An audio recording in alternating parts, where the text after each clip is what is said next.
Good evening everyone. Welcome to Bajirao IAS Academy, the Hindu News Analysis. Today is 15th July 2025 and today we have some very important topics from different newspapers. So one by one we'll try to discuss all these important topics in a very detailed and in-depth manner. And in fact, this discussion will be helpful for your prelims and mains examination as well. So therefore, without any further delay, let's get into the discussion. And before going into the discussion, the PDF of this discussion is also available in the description section. And you can directly download and access the PDF of this discussion.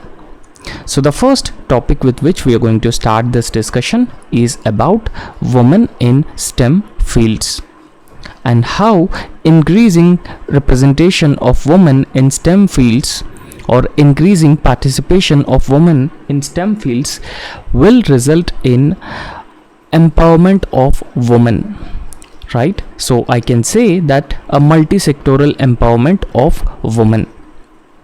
And what is the context? And before understanding the context, this article has been given in the Hindu newspaper. And this is important for your General Studies Paper 1, Paper 2 for mains examinations. So what is the context? So the context is World Youth Skills Day that has been celebrated on 15th July every year. So today is World Youth Skills Day. Now on this particular event, attention has been drawn to India's a persistent gap between the high proportion of female STEM graduates and their low workforce participation. Now, if I tell you what is a STEM field, so STEM includes science, technology, engineering, and mathematics. And in fact, if you look at women's participation in STEM field, so it is one of the highest in the world. So therefore we can say that there is a high proportion of female graduates from the STEM fields.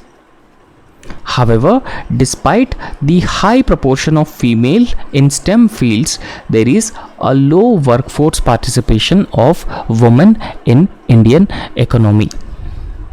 So therefore it has been highlighting that there is a need for a coordinated efforts by the government, industry and the academia to address the existing systematic as well as the structural barriers. Now, why there is a need to address the systematic and structural barriers?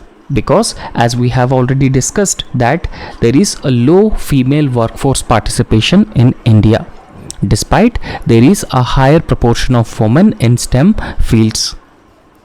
So in order to ensure that adequate women are participating in the workforce, we need to address the existing structural and systemic barriers.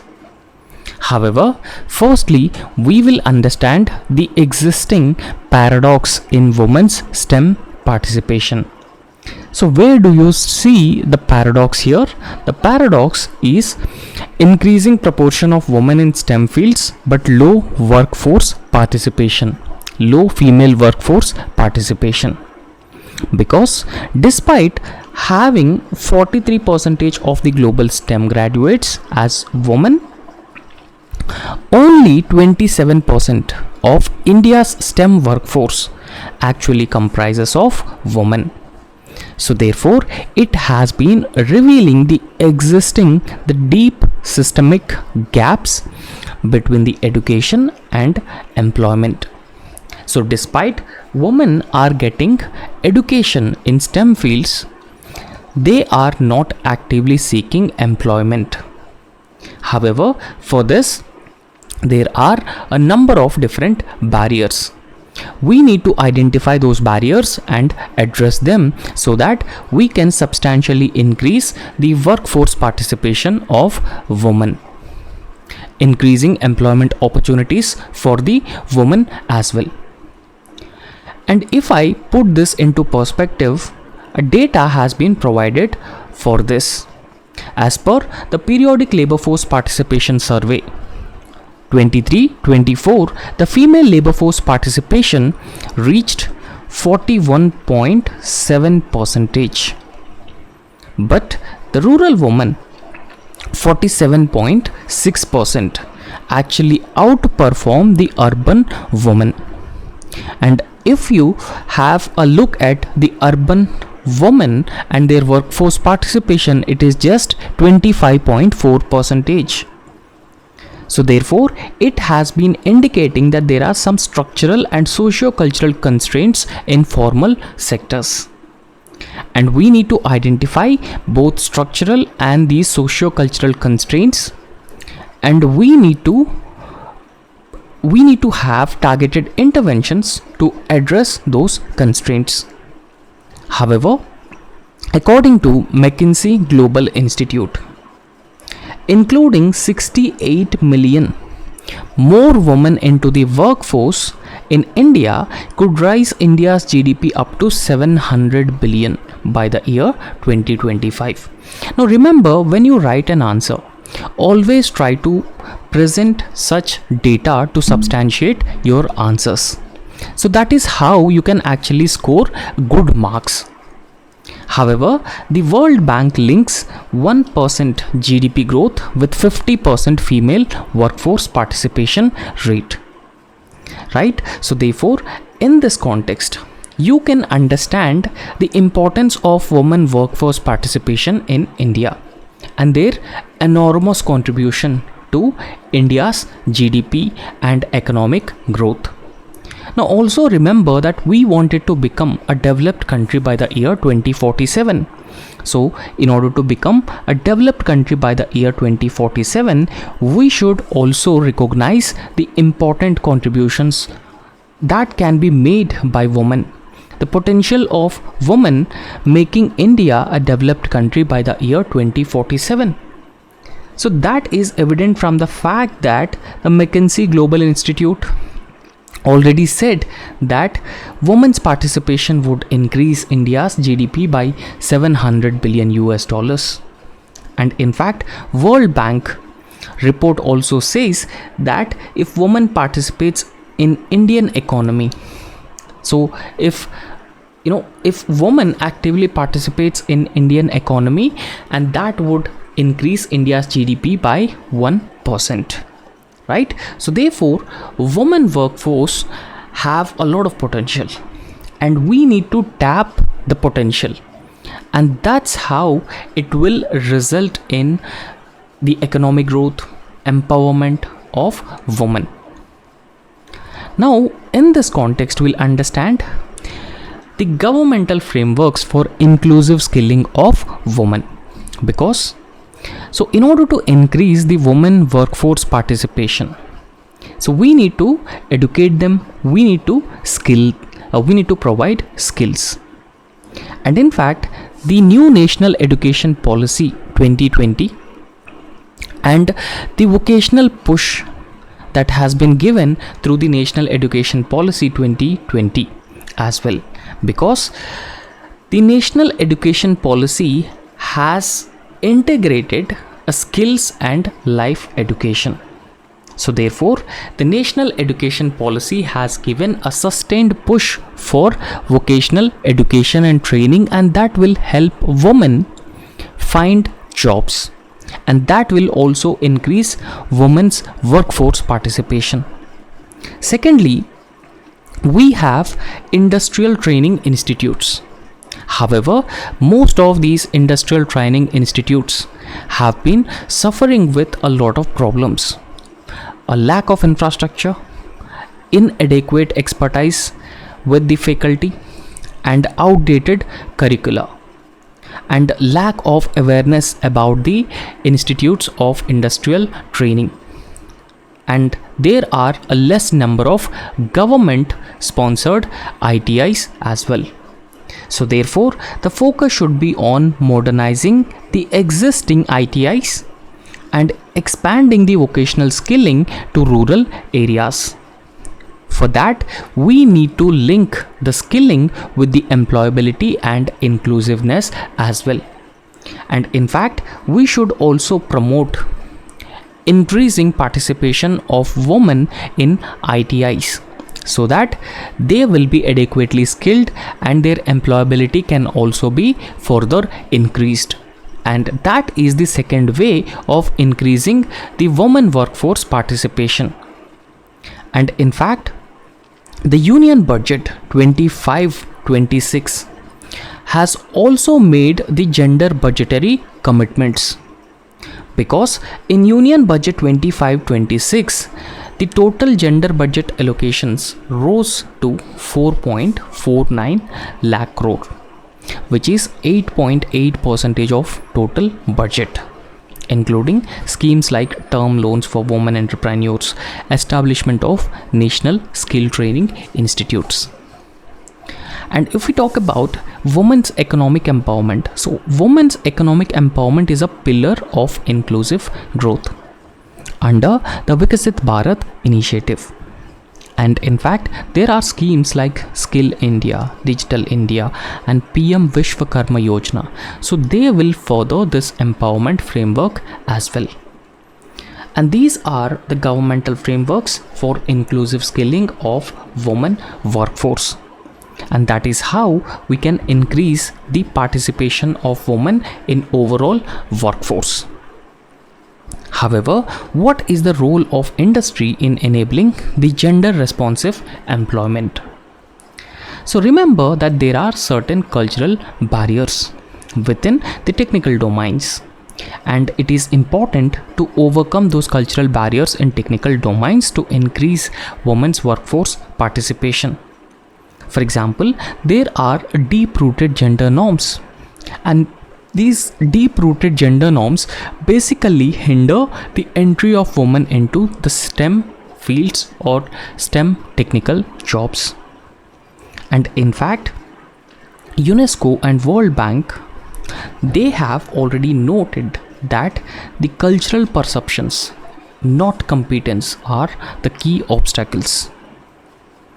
And we need to understand the corporate interventions for the STEM inclusion, because there are already initiatives like UN Women's We STEM to increase women's participation in STEM fields, which is backed by Micron Foundation, and that is partner with the state governments to ensure skilling, mentorship and mindset shifts via safety trainings, family engagement and visible role models, so that it can increase women's awareness and interest about these STEM fields, and it also increases women workforce participation as well.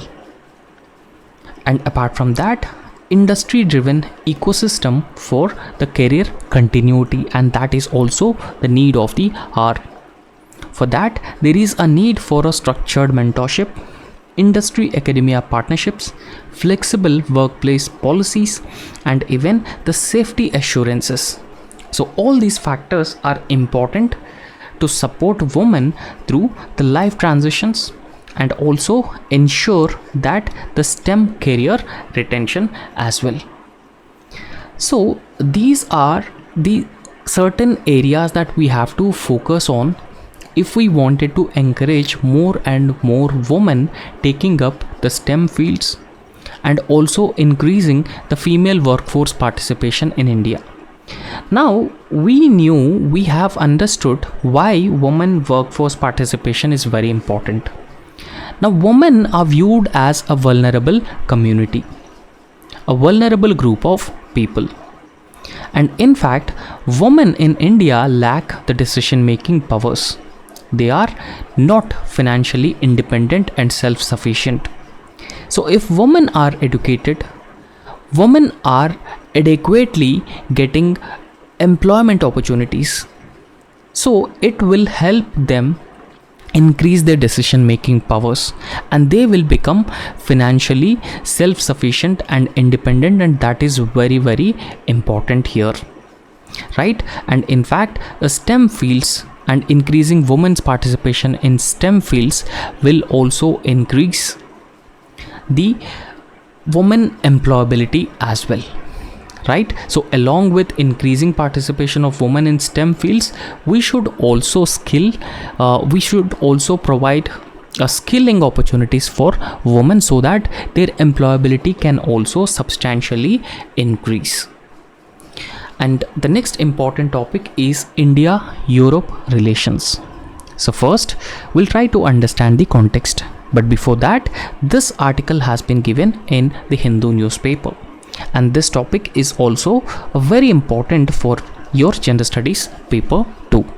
Now, what is the context? The context is that India is now intensifying its diplomatic engagement with Europe. Now, we all knew that India has a long-standing relation with the European Union. But now, changing in the context of changing geopolitical alignments, India is now intensifying its diplomatic engagement with Europe. So how India has been intensifying the diplomatic engagement? Through the high-level visits and the strategic dialogues between the European countries and India, and even the trade negotiations as well. So through these methods and means, India has been intensifying its diplomatic engagement. So therefore, it has been signaling a shift towards a deeper strategic and economic cooperation amidst the global geopolitical realignments. The global geopolitical realignments have been taking place, right? So in this context, the growing India and Europe relations signaling a shift towards a deeper strategic and economic cooperation between India and European countries. Now we'll understand the strategic realignments and shared vision between India and European Union countries. Now we all knew that during Cold War, India has followed a policy called as non-alignment. So India will not align with any of the previously existing two blocks. So the Western bloc led by US and the Eastern bloc led by USSR. So that was the policy that India has followed during the Cold War times. But now India's policy has transitioned from the traditional non-aligned posture to multi-alignment. Now we will align with the multiple countries. So we will align with US, Russia and Europe. And multi-alignment is a new policy for India. So that has been increasingly reflecting the multipolarity, right? So or the multipolar nature of the world. So therefore, multi-alignment essentially means that engaging with diverse global players, including the European Union as well.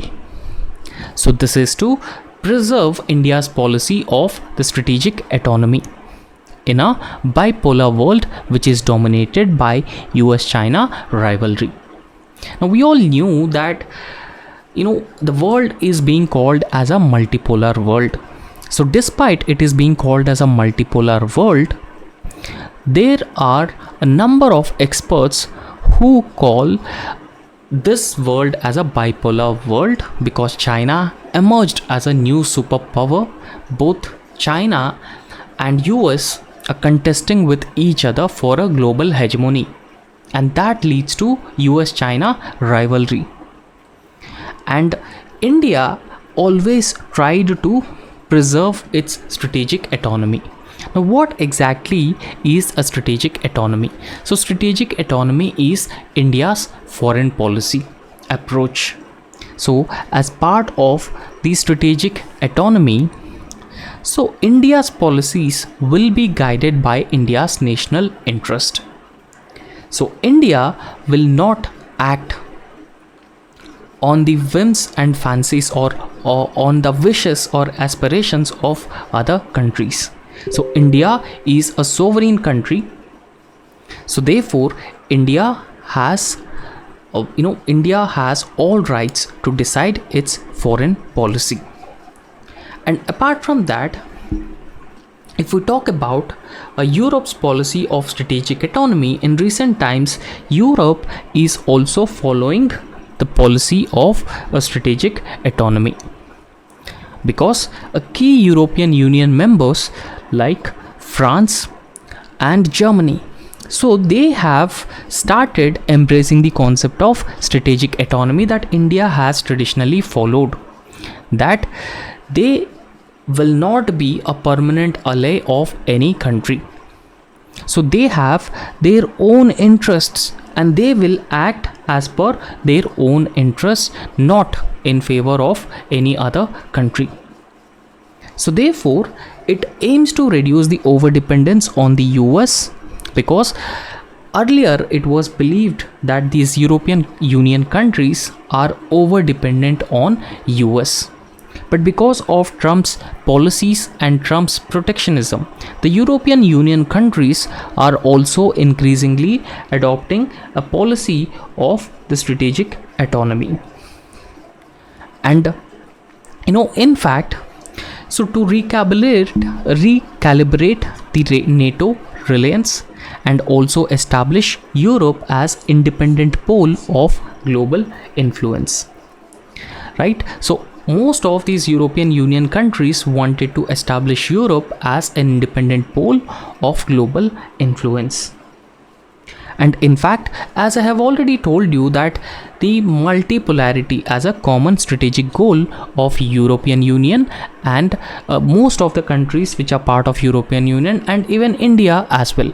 So they don't want to see a bipolar world or a unipolar world which might be not in favor of their own interests, right? So therefore, multipolarity as a common strategic goal.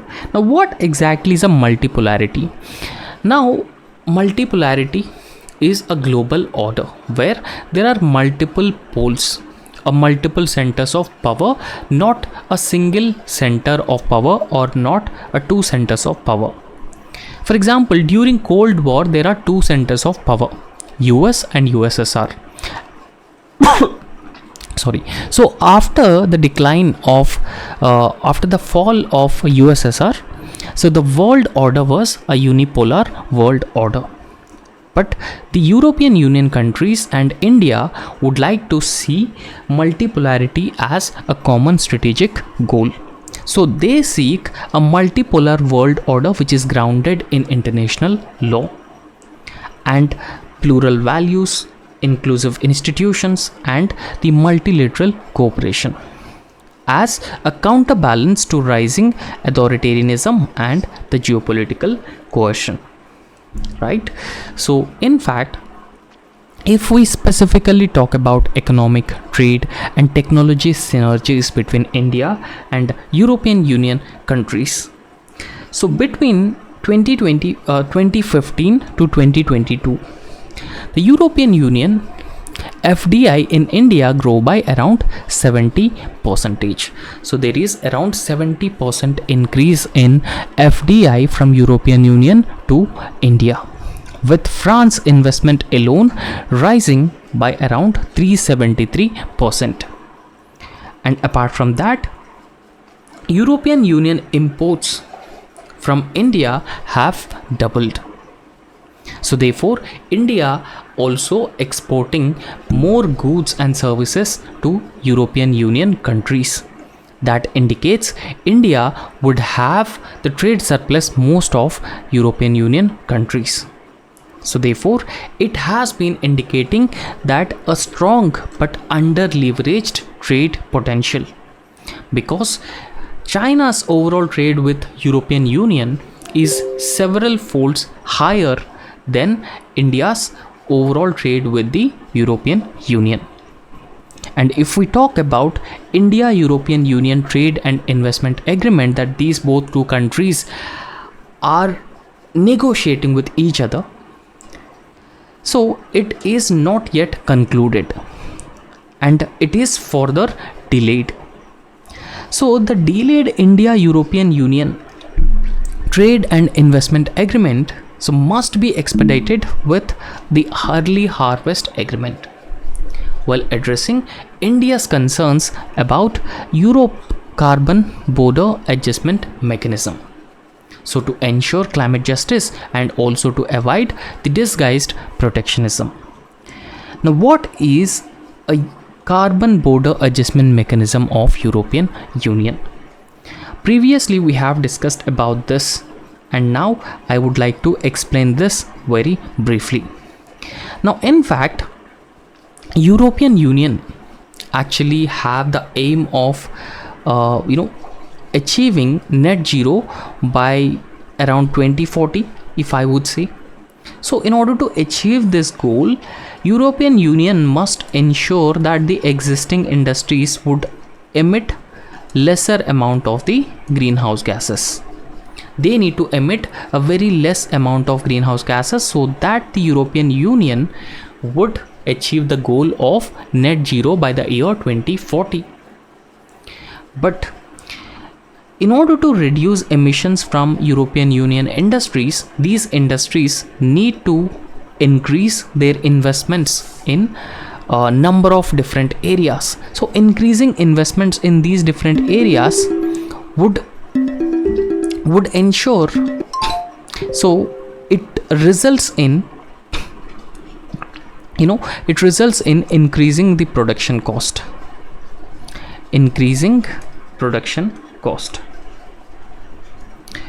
right? So increasing production cost, and so increasing production cost overall result in less competitive. So why their industries and the goods which these industries manufacture become less competitive? So that is primarily because of, if India export, for example, an industry A in European Union which manufacture steel, right? So, and a same industry in India, so that is also manufacturing steel. So therefore, the steel price in European Union, which is produced in European Union, is much more higher compared to what the European Union import from India, right? So therefore, it results in European Union industries would become less competitive compared to other countries. So what European Union did, so it has imposed the carbon border adjustment mechanism. So if Indian steel wanted to enter into the European Union markets, so first they have to pay the carbon tax. Only then they will be allowed to enter into the European Union markets, so that to ensure a level playing field between Indian and European Union goods, not just Indian but European Union and other developing countries goods. But here India is talking about the climate justice, right? So if we talk about the climate justice, India is not responsible for the present climate change, but Europe is responsible for the present level of climate change or the global warming. So keeping the climate justice factor in mind, European Union should provide some flexibility for Indian industries to produce goods and also export them without imposing the carbon tax for a certain window period, right? So that is the carbon border adjustment mechanism that India has been negotiating with the European Union. So in fact, Europe's deep tech leadership complements India's scalable digital public goods as well. And apart from that, so several initiatives have been launched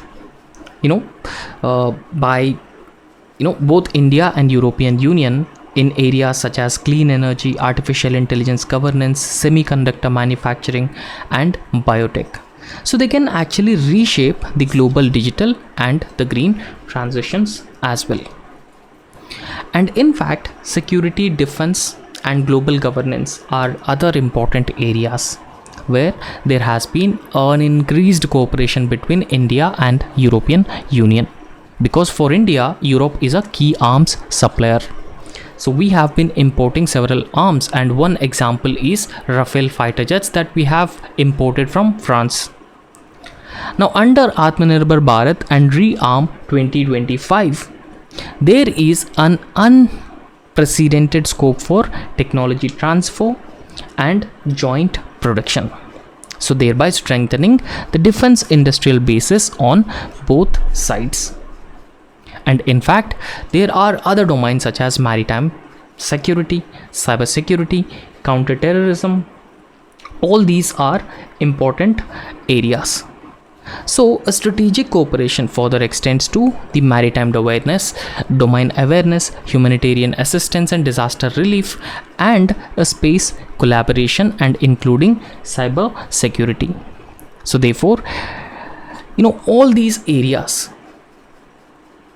would further enhance India and European Union cooperation and collaboration, right? So especially pressurizing Pakistan over the state sponsored terrorism, right? So therefore, this actually would have a positive impact, or it would further strengthen the relations between India and European Union several fold. India and Europe are aligned on reforming the multilateral forums such as UN, WTO. So India always talked about reforming institutions of multilateral governance. For example, India is always trying to get a seat at the global high table, which is United Nations Security Council. So we need to reform the United Nations and United Nations Security Council, expansion and reforms in the institutions of international governance. And India and Europe are aligned on reforming the multilateral forums such as UN and WTO, and they are co-leading global South-centric framework, resisting the hegemonic binaries, preserving rules-based democratic global order. Right, so this is how India and European Union cooperation has expanded to several areas, and in future it is also expected that both India and European Union will have a shared vision and common interests as well, and India and European Union will further strengthen their relations through a comprehensive trade pact, right? So the next important topic is dowry deaths in India. So if we talk about dowry deaths in India, so this is a very important topic from Gender Studies paper 1 point of view for mains examination. Now the context is that a spate of dowry related deaths in recent month has underscored the persistent structural and institutional failures, right? So there are several structural and institutional failures because of which there has been increase in the dowry deaths, right? So therefore this has been evident from the data that is available in National Crime Records Bureau data 2017 and 2022. So this data has been revealing that there are existing serious gaps in investigation, prosecution, conviction, despite existing legal safeguards like Dowry Prohibition Act 1961, right? So we have a statutory protection, Dowry Prohibition 1961 Act, right? So despite existing such safeguards, there are a serious gaps in investigation, prosecution and conviction that has resulted in overall increase in the dowry deaths in India. Now firstly we'll understand the existing legal framework.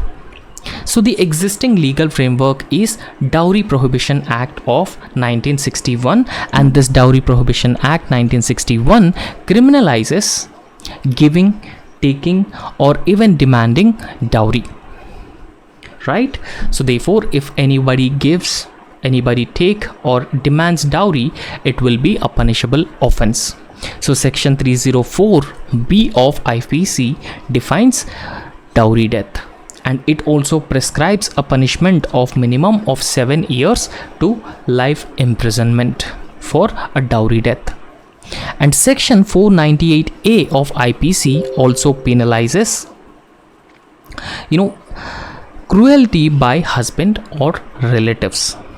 Now we need to talk about the persistent violations of this Dowry Prohibition Act. Now in fact, despite existing statutory protections, an average of 7,000 dowry deaths reported annually as per the National Crime Records Bureau 2017 and 22 data. And in fact, there were multiple incidents of torture, burning, or suicide related to dowry demands, so they continue to surface and reflecting the overall legal ineffectiveness in prevention of the dowry deaths among the women. And this is a sorry state of affairs when it comes to preventing dowry deaths despite existing statutory protection. And if we talk about the demographic distribution and trends in the dowry deaths, so 80% of the dowry deaths related cases are concentrated in very few states such as UP, Bihar, Jharkhand, Rajasthan, Haryana, Odisha, West Bengal, and Madhya Pradesh. So these are the states with highest concentration of dowry deaths or dowry related harassment. And among 19 major cities, Delhi alone accounted for 30% of total dowry death cases, followed by Kanpur, Bangalore, Lucknow, and Patna. So therefore, what should be the way forward to prevent the dowry deaths in India? Now, there is a need to enforce a time-bound charge sheeting and even the mandatory oversight on the delayed investigations. For example, if an investigation is delayed and there is a need for a mandatory oversight on such investigations, and the charge sheet need to be filed in a time-bound manner. And in fact, all relevant stakeholders so must work in a coordinated manner, right? So therefore, there is a need to improve coordination between police, medical officers, and forensic labs. However, it is important to establish special courts and fast-track courts for dowry and domestic violence cases, so that justice will be served in a speedy and quick manner. However, police reforms is the need of the hour. So for that, we need to increasingly sensitize the police personnel. We need to provide training, and even we need to provide training to the judiciary on gender sensitive protocols. And in fact, there is a need to launch large scale gender sensitization programs in schools, colleges, and panchayats, and that is the need of the hour. And if we talk about the reward, so if we talk about other measures that need to be taken, so we can provide, so we should provide a reward for dowry free marriages through public recognition and other incentives, and expand helplines, safe houses, and victim compensation schemes as well. And in fact, a disaggregated data publication by the National Crime Records Bureau that actually includes details of pendency, conviction, withdrawal, and state-wise bottlenecks as well.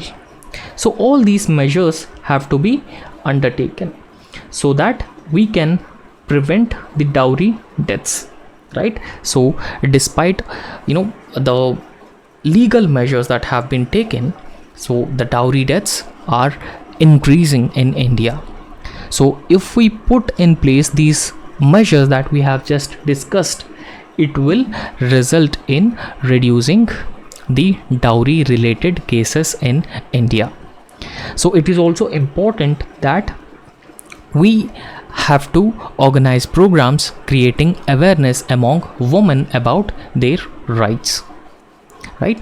So these measures have to be taken. So the next important topic is free speech, right? So recently the Supreme Court has provided it is talked about free speech with a self restraint, right?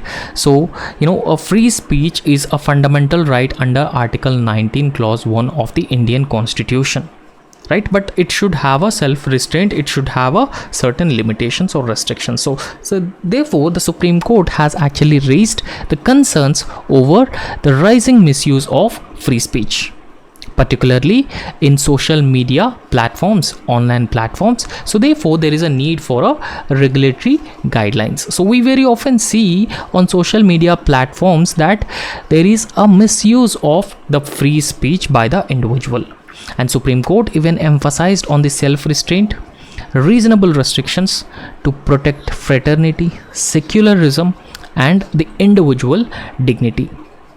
So the comments that you make should not hurt the individual dignity, and it should not result in violation of the principles of secularism, fraternity, right? So particularly in the face of the unprecedented growth in artificial intelligence generated deepfakes and other forms of harmful digital content. However, if we talk about Supreme Court concerns on misuse of free speech, so the Supreme Court bench by Justice B.V. Nagaratna and K.V. Vishwanathan, so they have noted that there's a growing trend of abusive content and even divisive narratives on social media. So therefore all these factors have been highlighting a real world impact of digital forgeries and manipulated content.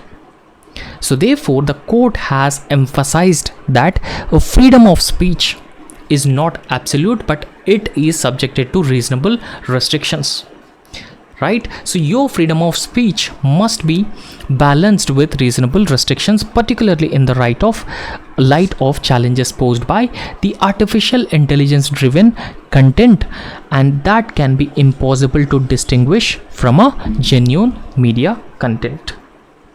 And it is expressed concern that such speech is being used to instigate hatred, disrupt social harmony, and underlined the need for measures to protect the affected individuals through such a misuse of free speech on social media.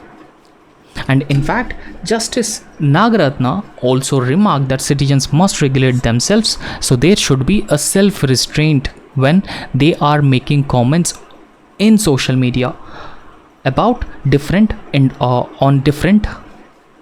individuals. So else the state will be forced to intervene. So therefore suggesting potential need for supervisory authority to oversee the online platforms.